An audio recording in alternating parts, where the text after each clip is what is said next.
Welcome to Kenton's videos. Enjoy the video. You start by creating a current backup because removing ledger entries can be irreversible.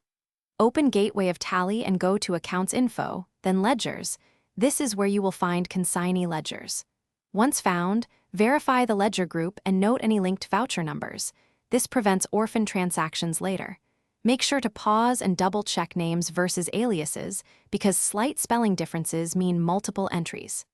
Now, move to the next step to isolate related vouchers and links before deletion. You now isolate every voucher tied to the consignee ledger. This prevents data imbalance. Go to Display, choose Daybook or the specific ledger, and filter by party name to list transactions.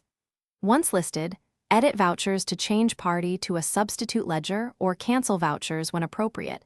Editing keeps accounting consistency. If payments or receipts exist, reassign them first. Use F12 configuration to reveal hidden references. This helps trace indirect links. After reassignment, confirm that ledger balance reads 0 before proceeding. You can now delete the consignee ledger once its balance is 0 and no vouchers reference it. Open Accounts Info, select Ledgers, choose the consignee entry and confirm delete. Tally will block deletion if links remain. Once deleted, run trial balance and stock summary to verify books are balanced. If Tally blocks deletion, check voucher references, GSD or party statements, and change or remove those links. That is the common cause. Finally, take a fresh backup to capture the clean state. Thanks for watching. Consider subscribing if we helped you.